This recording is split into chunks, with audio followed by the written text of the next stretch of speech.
This is Eurovision Uncovered. Welcome then to a Eurovision Uncovered with a Difference, a special one-off, one-on-one interview with one of the most recognisable names in the history of the song contest. Few would have predicted that for my guest, when he started out as a hairdresser in Sweden, that he would rise to become Sweden's Eurovision act in 1992. Now that's a great story in itself. But we're not talking about that part of his journey. That's because we're talking about his rise to become an influential TV producer who's done more to shape the modern Eurovision than almost anyone. And at this year's show in Basel, he was head of contest, a role that carries more weight than you may realise. We are, of course, chatting to Eurovision legend, Krista Björkman. Krista, thanks so much for taking some time out of your busy life to chat with me. Oh, absolutely. And thank you so much for that wonderful presentation. Very impressive. That's all right, not a problem. You've been the head producer or head of contest now at Eurovision for 7 separate editions, including the last 2 in 2024 and 2025. So do we have the pleasure of you coming back in 2026? That's not going to happen. Okay. Because that role is taken by an Austrian. And funny enough, I've actually employed him myself to work on the team several times. So he's good. He's learned from the best. That role is so fundamental to Eurovision, and we'll get into a lot of the facets that make that job up. But what do you think is the biggest misconception people have about being the head of contest?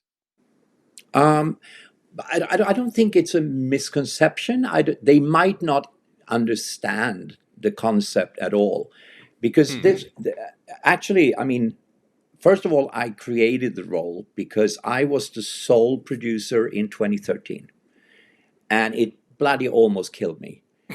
And it took me a year to get well. I mean, I was absolutely exhausted after it.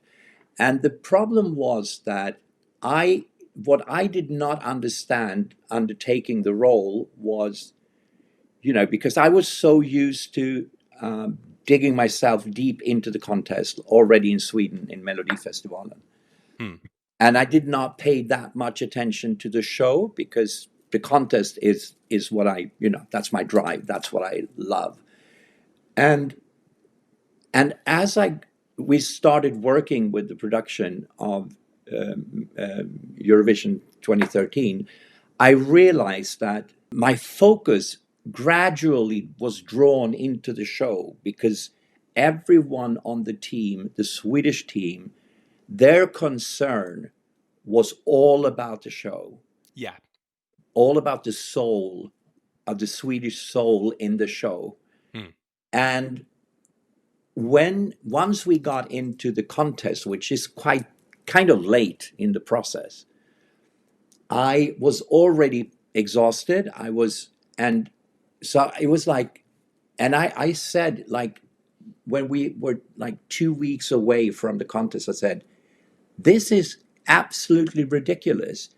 These two parts of this show are so different because the one is sort of the narrative of the show.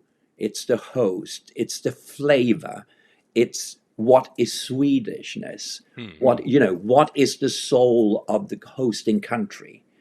Whereas the contest is a creative service to 40 customers that actually pay handsomely to get a service, to get help, to put their absolute best possible show on the stage. And they're totally different focuses in these two parts. Yes. So my take from that was, if ever I will do this again, which I didn't think at that point, but if ever I would do it again, it will have to be divided into two. And I think it touches on the idea that Eurovision is both a TV show. On the one hand, it has to be a brilliant TV show, but it also has to be a brilliant contest. It has to be a fair contest. Yes. And sometimes those two things don't always correlate. So it makes sense to have two sides of the same coin doing the roles.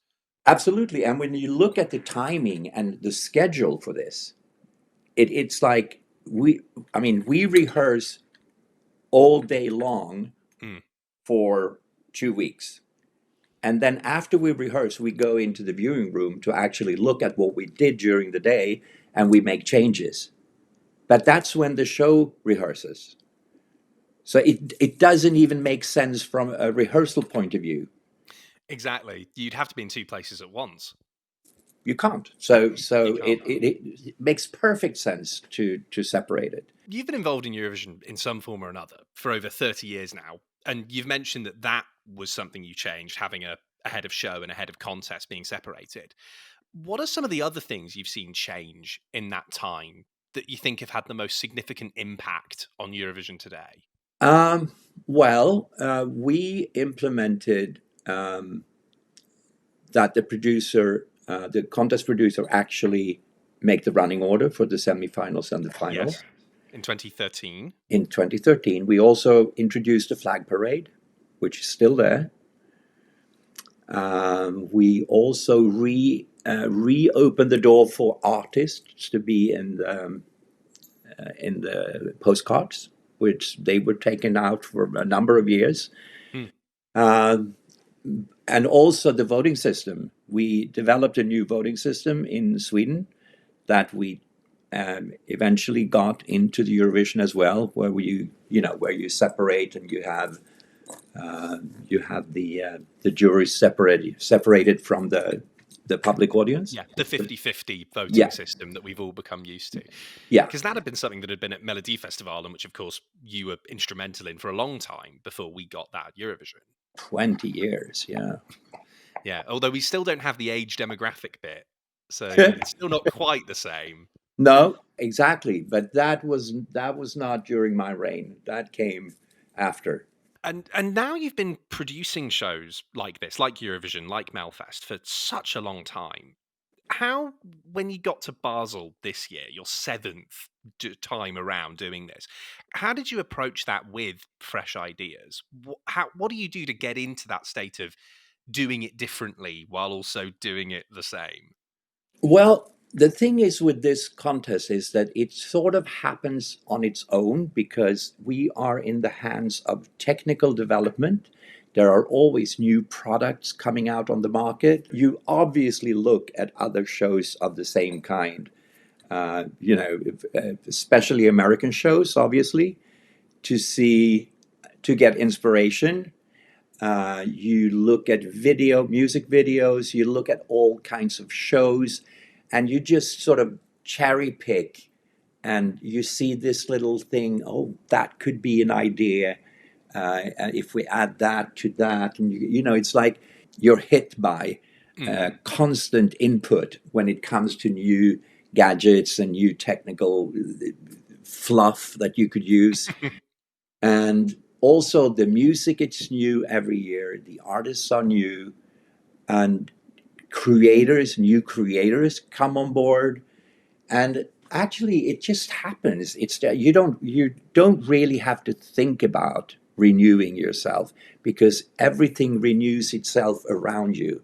I've never really felt, like, oh, I don't have it anymore. I don't. I'm not. I've never felt that, or tiredness of doing something new. I'm totally for change. Uh, I Things that go stale die, Mm. and that can never happen. It cannot happen to this contest. It has to be renewed. It has to change, and yeah. So I think curiosity is like the key. It almost seems like rather than it being a question of trying to find ideas, it's actually deciding which ideas are the best ideas because you have so many inputs Yeah. coming from obviously the countries, the artists, the delegations, their teams, and also then your team on the production side will all have different ideas. I think another good thing that's really important is that actually to figure out the essence of an idea, to be able to create it within a budget. Hmm. Because we have all kinds of budgets in this contest.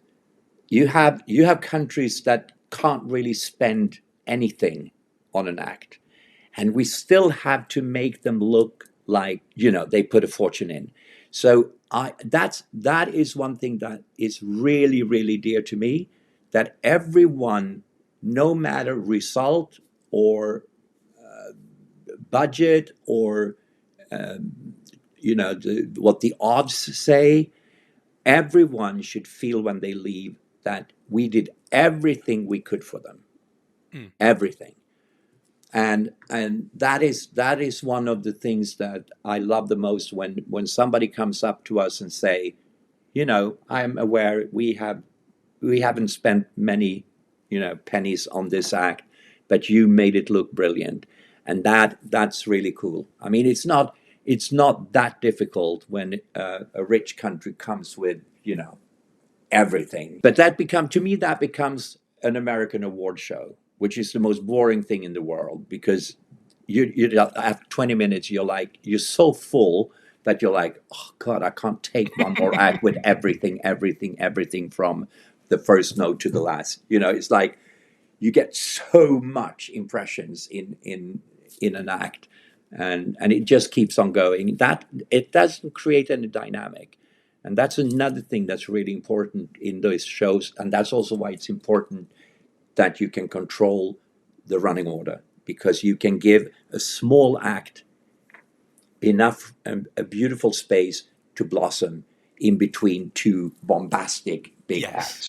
Exactly. There's so many different ways you can do that. And obviously you mentioned the budgets. Creativity is something. I spoke to an assistant head of delegation from Luxembourg who said that for them, creativity was the thing that didn't have a price. They weren't worried about necessarily the money, because they knew it was the creativity that was where it came from. Can you think of an example from this year's contest where the creativity was really high, even in a situation where perhaps the money wasn't there in the same way as you would have for a massive country, for example? I would say Albania. Zierum. Very simple idea. A couple of pieces on the stage. They are opposite to each other. Then she goes out walking, but it works so well with the song.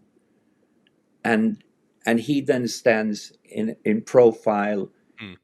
It's simple, but it's very effective. And that act was not expensive at all. Eurovision performances seem to get so much more ambitious year on year, and that does come with an additional cost. I mean, I spoke to an act this year who said that even the smoke machine in their performance cost them €15,000 Mm. in Basel. How concerned are you about rising costs at Eurovision, making it less affordable for countries to get their ideal staging? I mean, it's a huge problem. Um, I mean, the cost of making this show, period, is a problem. It is so expensive, Mm. and you work for so long. I mean, you start already right after you win. That's when you create the core team. You start working on everything that has to be. What do you call that when companies make bids? Oh, bidded on, auctioned, No, it's tender, put out for tender. Yes, tendered. putting Yeah, out that's it. tenders. Yes. So that process has to start during the summer. It starts with the cities, the arenas, the scenography, because the scenography has to come first, because everything depends on the scenography. Even the seating in the arena depends on so scenography, truly important to get that done. And so, I mean, yeah, you just have to start very early, and during the fall, the amount of people rises, like, gradually. And then after New Year's, it's like mayhem. Explodes. So many people. So, yeah, it is super expensive. I would even go as far to say that some of the countries participating will feel it's almost a punishment to win. So, and that's a problem. It's a big problem. Yes. And obviously, part of that problem is that it is public service channels.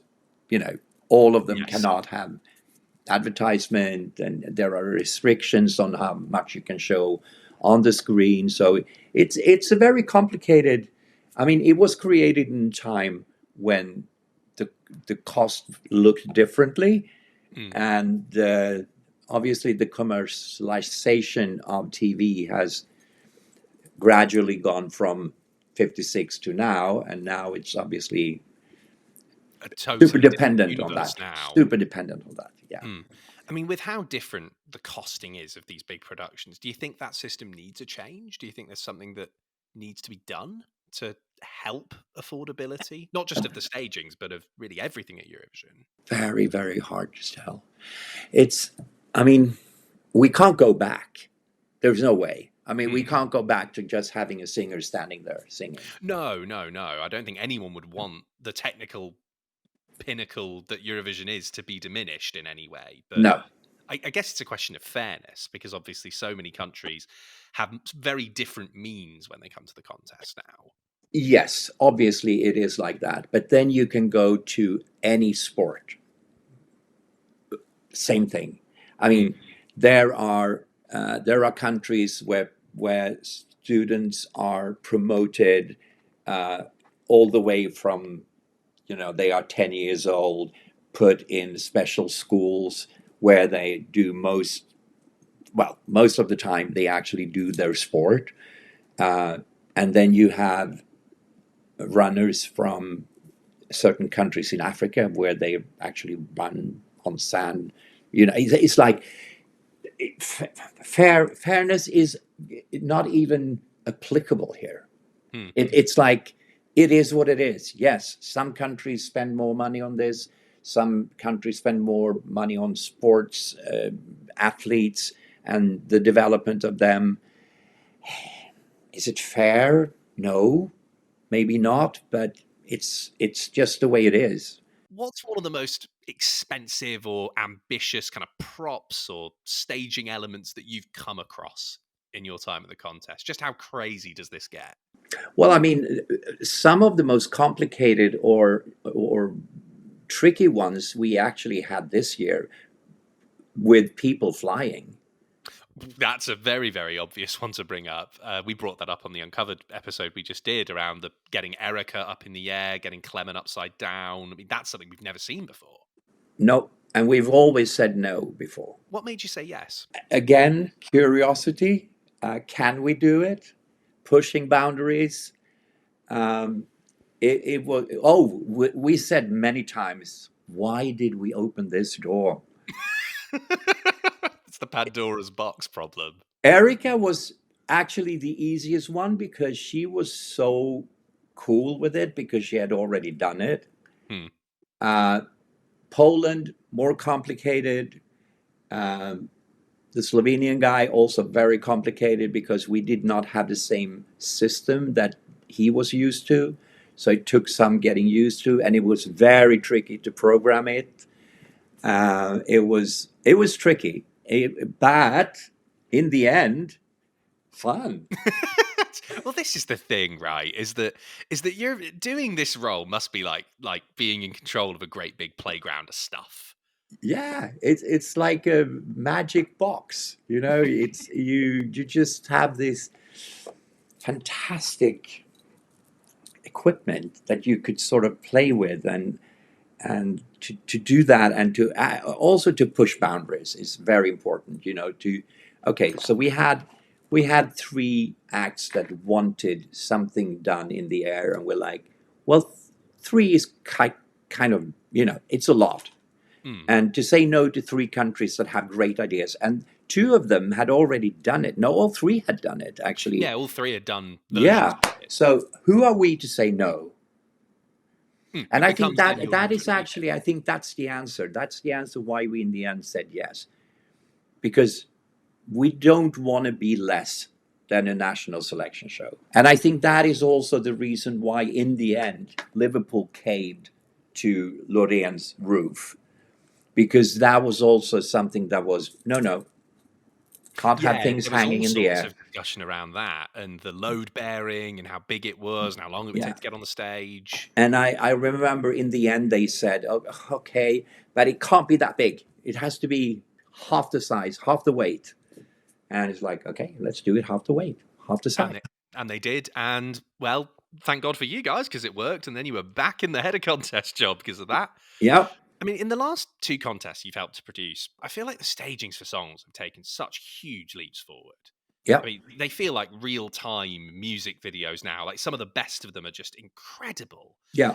So, what's been behind that evolution, and how much more complex are they to make now than when you started? The look upon how you do a TV show is different. I think that is the most important thing here, because we felt when we planned 24, right? Yeah, Mm, 24. we said we have to include the arena more, because if you look at Liverpool, you see very little of the arena, very little of the audience, very few flags, very little of the energy in the room. And we were like, that that really doesn't give you the sense that you are part of what they are part of in the arena. So we Mm, wanted to find a stage where we would include more of the audience, and also get rid of the idea that this is only a music video. We wanted it to feel more live. We wanted to mm. have audience behind the artist when they walk on the catwalk. We want to see it. We want to see, we want to see the flags. We want to see the energy. So that's how we started building the stage, like more out in the arena. Yeah, and we've had that for the last two shows now. The stage being a lot further out than we used to have it, which I think Yeah, has helped for kind of all of the different angles you can get on those performances. I know, and I think it's really cool. Uh, Obviously, also it's like in everything, it's a trend. And one of these days, in a couple of years, we will probably say, no, no, no, we don't want any audience. It Mm. goes in cycles. So, but for now, this is feels right. And I haven't seen the stage for next year, but I hear rumors that it is again spectacular. I'm sure it is. I believe it's Florian again. Yeah. So yeah, So we I know what he mean, delivers. he delivers, and he fundamentally he thinks very much like me when it comes to this contest. You just have to move on. You just have to renew yourself. You have to just be open to impressions from all over the place, and just use it, Yeah. and make your own take of it. On to the next thing always. Yeah. No time for slowing down. No. We did our last episode of Eurovision Uncovered all about the technical side of the contest, how it really gets made. As head of contest, what processes do you and the team have to work with each country through that rehearsal process, that planning process to get the performance right? What do you guys do? Okay. So my work usually starts with me writing to a country saying, congratulations, I hear you chose your artist and your song. Uh, Please brief me as soon as possible of your ideas, and let's see if we can help you, achieve what you want. Mm, And then you have all different levels. Some countries come with a package. This is it. This is what we want. This is what it looks like. We will bring the props ourselves. We build it wherever we come from. We bring it, and you just give us the best camera work and lighting. By the way, we also have ideas for that. You mm. know, so this is usually how we do it, for good and for bad. Because sometimes we are never. If you do that and you are not aware of the circumstances in this arena, because it changes every year, and you don't exactly know where the cameras are. You don't know exactly the distance from for these cameras to the stage. You don't really know exactly what type of lamps are in the rig. You don't know exactly what magic we have in our little toolbox. Mm. So sometimes you actually lose out on being too firm in what you want. You should be open to actually say, "Oh, well, look at that. That's a nice thing. Maybe that will help." So anyway, you have those, and then you have those that actually come and say, we need help. We have this artist, we have this song, we don't have much money, but what can we do together? So you have a range of different preparations, and I make sure that in January, in February, and March, I get all that information to me, and I share it with my team. And then we help them find producers for stuff. A lot of the props are made in the hosting country, Yeah. and we make sure we get drawings, we get estimates, we start the production, we make sure it looks the way they want it, and then so there's a lot of preparations that we do for the countries. And obviously also we handle and receive everything that comes from abroad and make sure that it's taken through customs and it's stored in the arena, and then we make sure that it's the right thing at the right rehearsal at the right time. So there's a lot of stuff that Yeah. that you don't see on TV, but by the time they get there, we are fully aware of every little detail that they want. So that, and also obviously we also now have the stand-in rehearsals where we actually try it for the first time Yes. before they arrive. So we do that a week before they come to the host city, and we also make a recording of that and send it to each and every country. And they have 1 day or 24 hours to give us feedback already before they come. Yeah. So already by the time they're there, they've already essentially had an opportunity to review their performance. And the best thing we're doing that is that every creator has a film in their head. Mm. They have an idea on paper, but it looks like something else in their head. And it's based on, the best possible outcome. So really, it's a tale of compromise in trying to get the best possible version, knowing that it's never going to be the movie in their head. Exactly. So what we do when we send out the standing rehearsal recording is that we actually kill that film and actually force everyone into the reality of our world. Hmm. This is the world we have. Now, from this point, this is a starting point. Now we can start building from this starting point to reach the best possible result in this environment. I mean, you mentioned all of those intricacies and details. I mean, Eurovision has to run incredibly smoothly. And Mhm. there is so much work that happens behind the camera to make it look seamless. What's the most difficult production challenge you faced this year that audiences won't have even noticed? God, I had this question once before, and afterwards someone said, "Why didn't you say that?" And I said, "Oh, it didn't pop up." It is a bit of a blur, It's like because there are challenges in almost every act, and it could be something simple as getting rid of a mic stand. You have been in the arena several times. People run across the stage all the Yes, time yes, that you never see exactly. it on camera.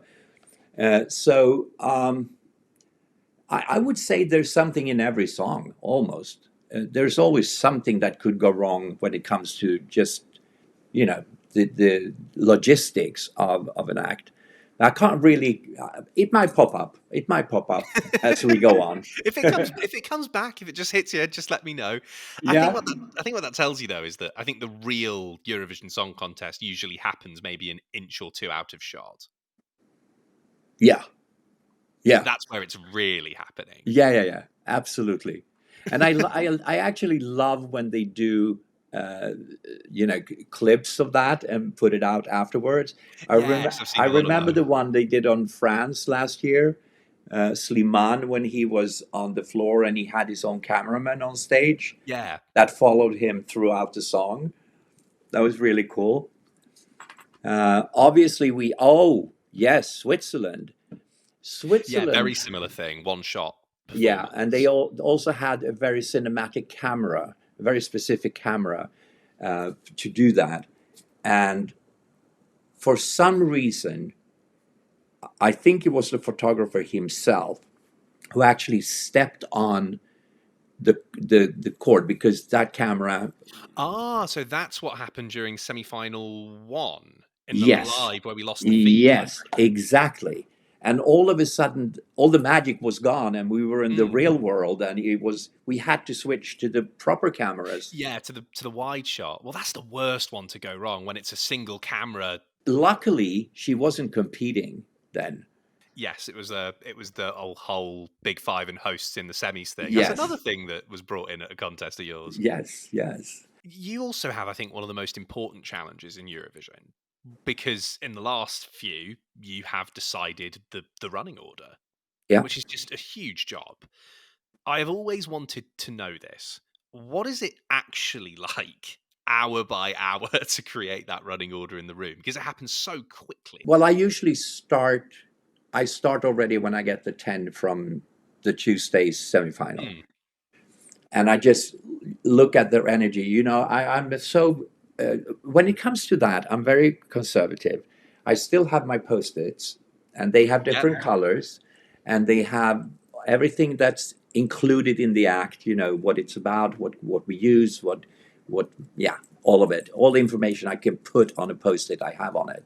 Mm, And so I have already those different colors that indicates if it's male or female, group or solo, uh, energy, high energy, low energy, ballad genre, and all that.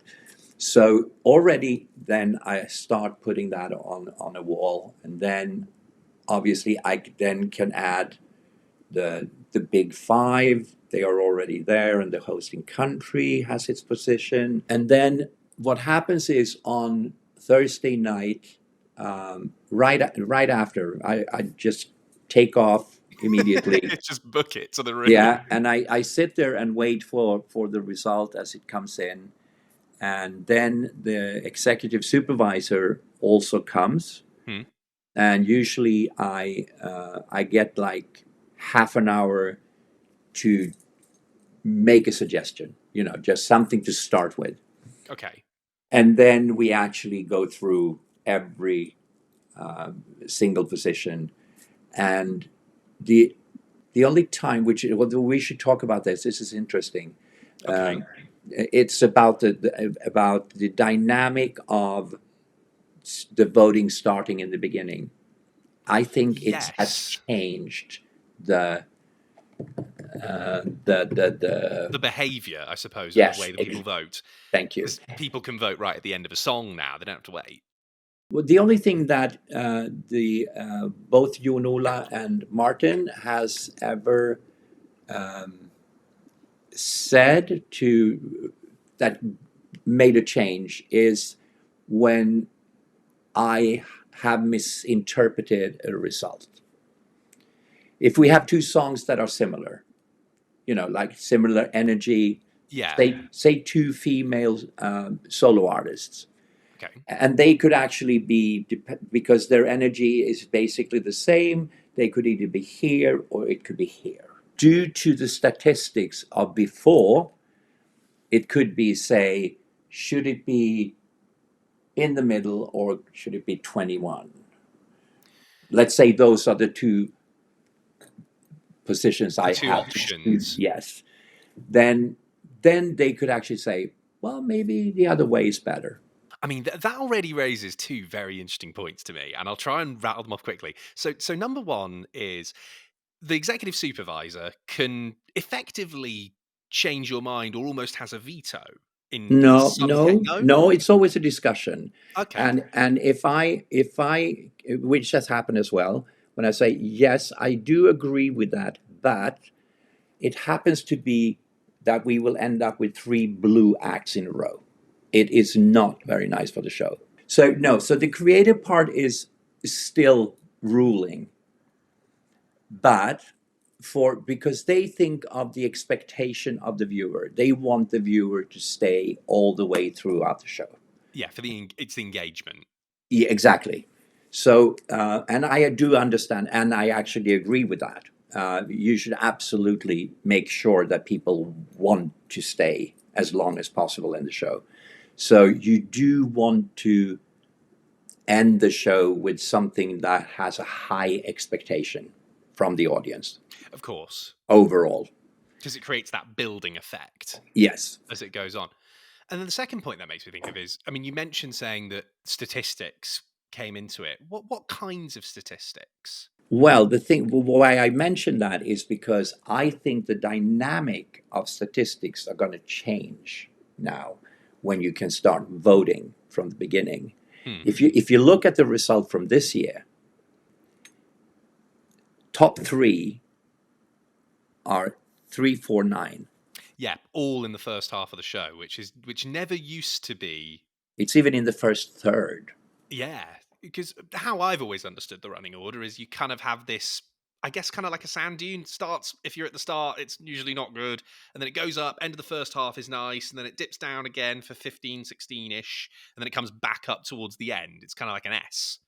Yeah. But certainly in 2025, I mean, we had Israel, Estonia, Austria, the top three. And as you say, all at the start. And it's very interesting, especially if you take, for example, Estonia and Sweden, which were two songs that basically, have the same type of attraction to the audience in the sense they were equally high in the odds, they were equally funny as an act, and they sort of attracted the same kind of audience, if you like, almost like two ballads from two men or two women. It's like they definitely will compete. And in the old days, it would have been beneficial probably to be on the second half. Yeah. Whereas now, it's probably more beneficial, or maybe, we don't know yet because we only have 2 years of this. Two samples to go from. But still, Sweden was before Estonia in the semifinal. But they were after in the final, in the results. Interesting. It is interesting, and it does show you maybe how things are changing on running orders now with those new rules. So it's going to be very interesting because people often say this. I hope we get the second half. Hope we get the second half. That's so built in your system that when that draw happens, you're like, oh shit, first half. Yeah, immediately you think, oh, we're doomed. Yeah, and now it's going to be interesting. We'll see.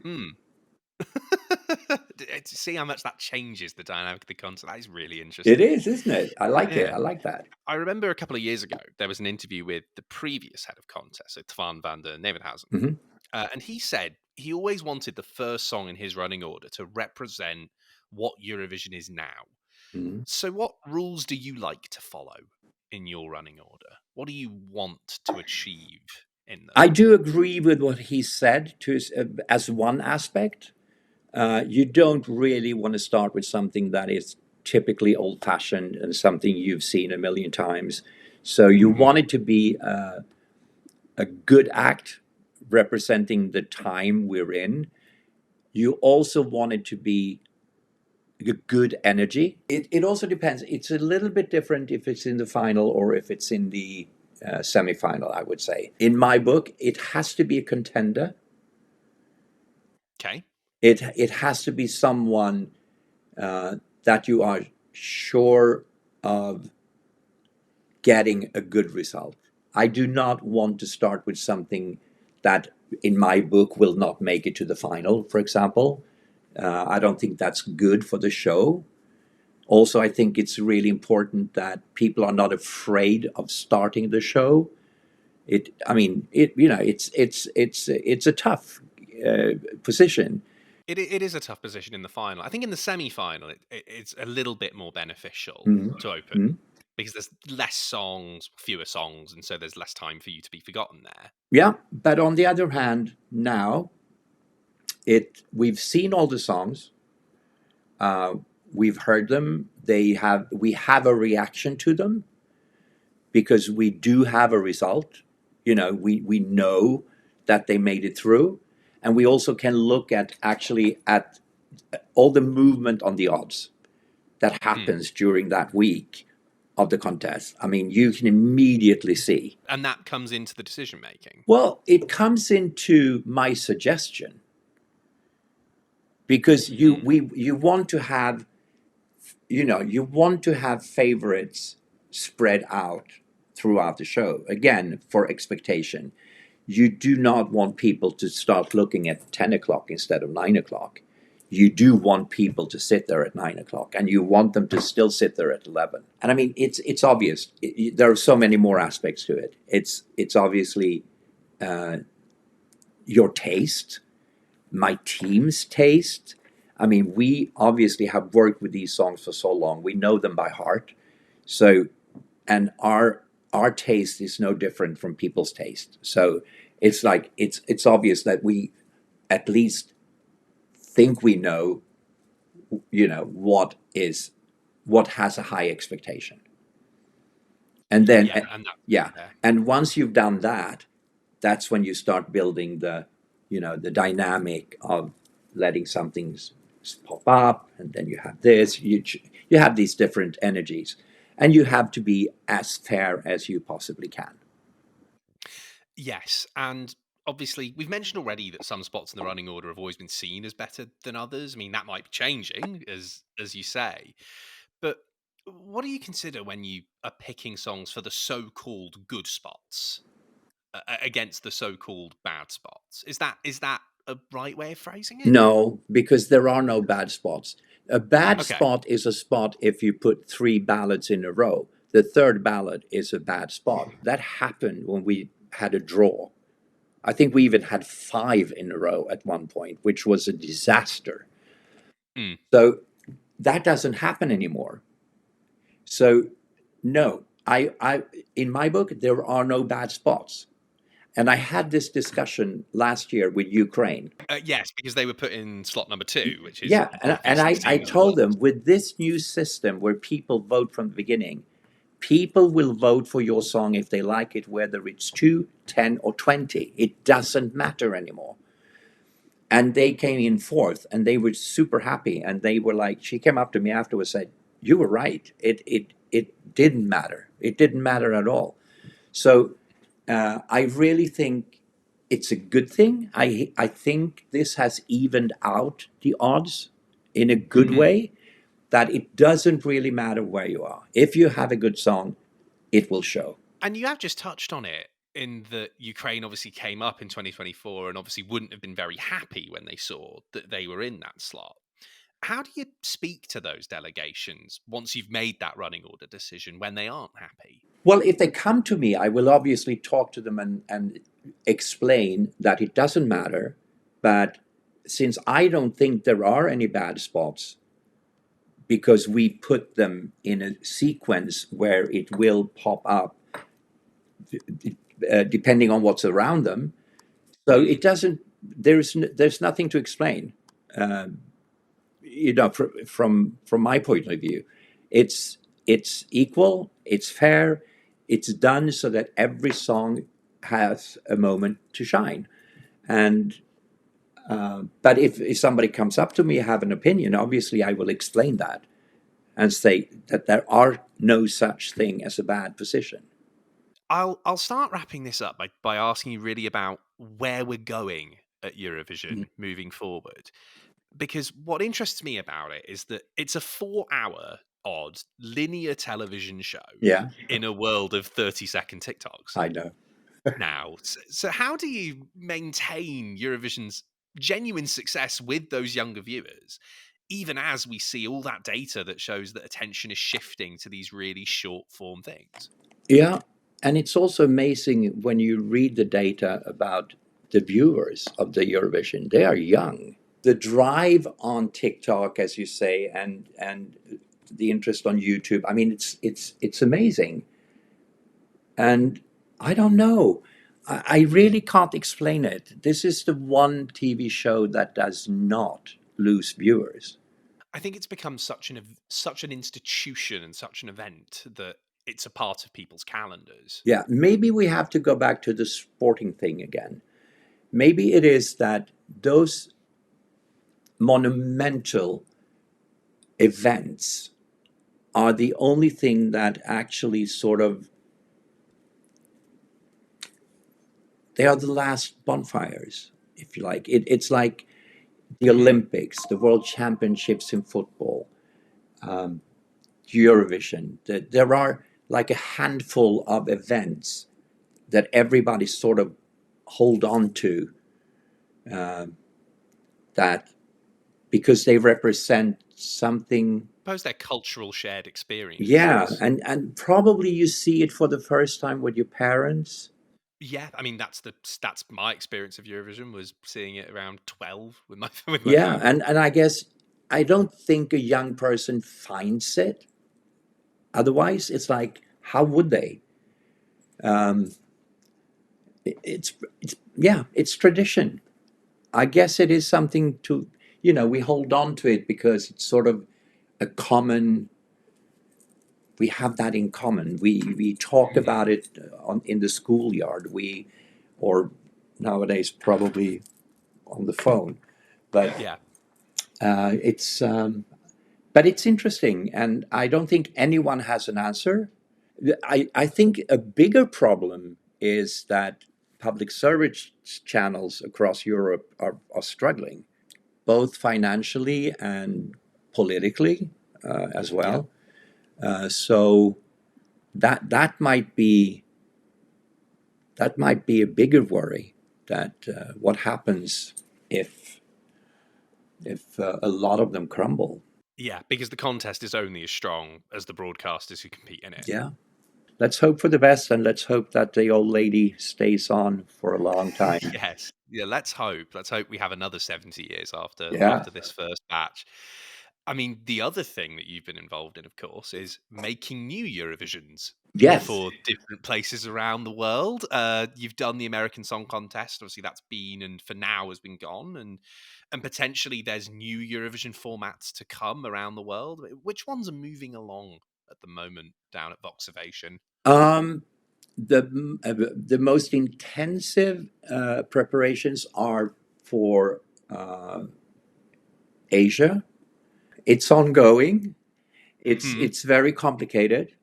So it is happening.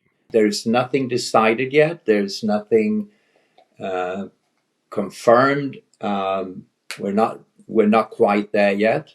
Hopefully, it will be quite soon.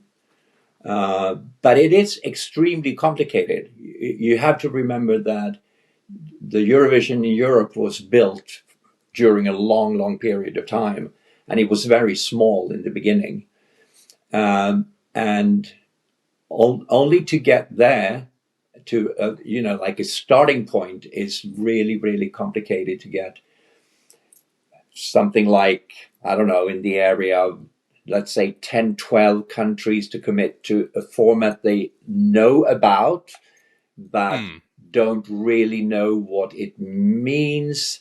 And they don't have the knowledge how to do it, how to go about it. And then, and it all has to be, you know, done at the same time in all these countries. And it's tricky. It's trickier than you think, and oh, I can imagine. and a lot trickier when we what we thought from the beginning when we started this adventure. But we have high hopes that we will be able to do it. However, not sure when, Mm. or when we can actually finalize the first. Now it's going to happen. So we will see. Hopefully, sometime not too far away, we may be able to go out and say it is going to happen, but we're not there yet. I mean, you must also be quite proud because as we speak today, just yesterday, the American Song Contest winner is now a Melfest artist. I heard. I heard How exciting is that to have Alexa in not just any national final, but your baby, really, Melfest? when I saw it, I'm not that surprised because her manager was actually Swedish. That explains a lot. which surprised me when we were in LA, and she all of a sudden started speaking Swedish to me. I was like, "What?" Uh, so, uh, so that probably is the link why this has come about. It's going to be really interesting to see what she's going to come up with. Cassie appears on the songwriting team again, so that gives you high hopes. Yeah, so hopefully, I loved her song in the American Song Contest. I thought that was a really good song. But obviously, it's going to be interesting to see because talking about budgets when it comes to the acts, the budgets for the acts in the States were enormous. Mm. And also the way they do TV, I mean, they do one song, then you have a commercial break, and you have Yeah. 5 minutes to do the changeover. And here you have, the famous 40 seconds. I think her expectations might be higher than what reality is going to be, but we'll see. Mm. Yeah, we will see. Just out of interest, how much money Oh, was a staging at the American Song Contest? God. How much money were NBC putting up? Well, yeah, enormous. But if you look at it, we were at the Universal Studios. We had one of these hangars, Yeah. massive ones, where we had the show. Next door to it was a location as big as the studio where they built all the sets, So it was and all done on location. and they were massive. Each and every song had a massive prop, and it was amazing to do it. Obviously, it's really a memory for a lifetime. But oh, what a journey that was! It's a shame they didn't continue. We had told them in lots and lots of meetings, it can never be built in 1 year. Never. You really, really have to give it 3 to 5 years. Yeah, to really give it a chance to build. But Yeah. obviously, American TV is a bit more win now. Yeah, and also I mean, they face the same problems we all do with TV, linear TV. Mm. It's difficult, and they are scared of their jobs and everything. I mean, I do understand the math, but I mean, even an institution like Idol took 3 years before it Yeah, actually before it became a happened. huge hit. It does. Big formats take time, and you have to give it time. But a good lesson learned on that is that now that we go on and we try to do it somewhere else, this is something that is built into the system. It cannot Mm. be for 1 year. It has to be for Yeah. 3. So if we eventually get to the point where we can say that it's going to happen, it will then happen at least for 3 years. Yeah, it's a 3-year guarantee. Yeah. So Well, that is very exciting, and obviously it gives you security then. yeah, Yeah. at least you give it a chance to build. So one last thing, Krista, before Yes. this Yeah. brilliant conversation has to come to an end. We've spoken about your history in Eurovision, the 70-year history of Eurovision, and you've been involved with this show in ways that very few people have been as intimately and as for so long as you have. What most excites you about Eurovision's future right now? The building of the outside of Eurovision. I mean, Eurovision cannot really host more countries. It would be, it's like we are at a point around 40, which is manageable. Uh, Mm, 50, no, that would be it will have to be, again, look at sports. My dream scenario is that Europe, Asia, South America, or Americas, you could say, mm. actually happened, and top 5 from each continent meet in a world final. That's Yeah, my World Vision, the final. that's my ultimate dream. Do you think it ever happen? Yeah, why not? Do you know what? I feel like that's just a perfect place on which to end it. The idea of World Vision Yeah. might just be a perfect place. Well, Krista Björkman, thank you. Tack så mycket.